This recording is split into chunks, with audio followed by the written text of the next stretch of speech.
Ayan guys, for today's video, magluto tayo ng sardinas. Sardinas na may talbos ng kamote at pansit na yellow. Ayan, yan po yung ingredients niya. Sibuyas, bawang, at maraming laman ng sardinas. Ito yung puno ng yung stem ng talbos. Tsaka ito yung kaniyang dahon. At saka yung pansit. So magpainit na tayo ng mantika ng kawali dito sa ating kawali. Okay lang, maglagay tayo ng mantika guys. Ayan, meron na pong mantika ang ating kawali. Maglagay na natin ang ating sibuyas at ang ating bawang. Ayan, halo-haloin lang natin yan.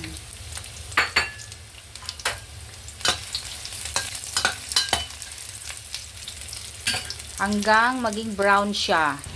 Ayan, isunod na natin ang tangkay ng kamote, tangkay ng talbos,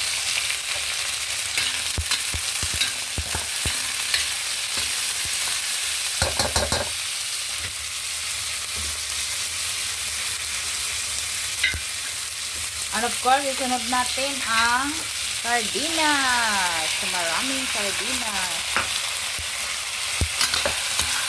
So, ano tayo ng guys?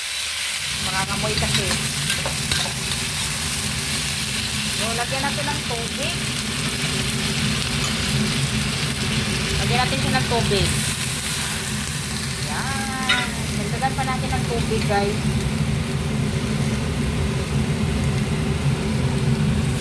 At yung pinaglagyan ng sardinas, no? Hindi pa kasi makukuluin natin.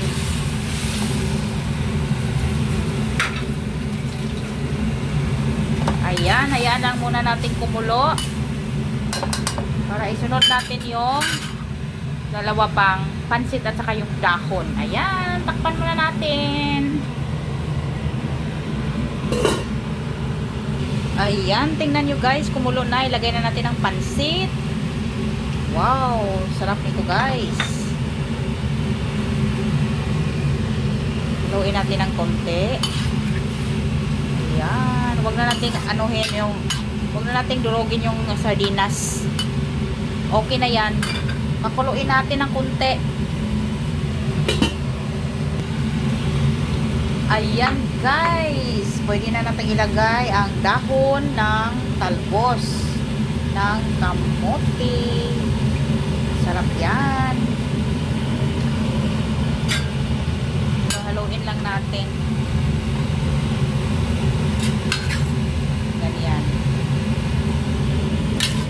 Talbos ng kamote. Yan po. Kailangan ihalo natin ng maayos. Haluin pa natin para maluto ng konti. Ayan yung sardinas, oh. Ayan po. Haluin lang natin ng saglit, guys. Para maluto lang yung dahon, ano? Ayan, luto na, guys. Ready to serve and ready to eat. Kain na tayo guys. Gutom na eh. Ayan, finished product.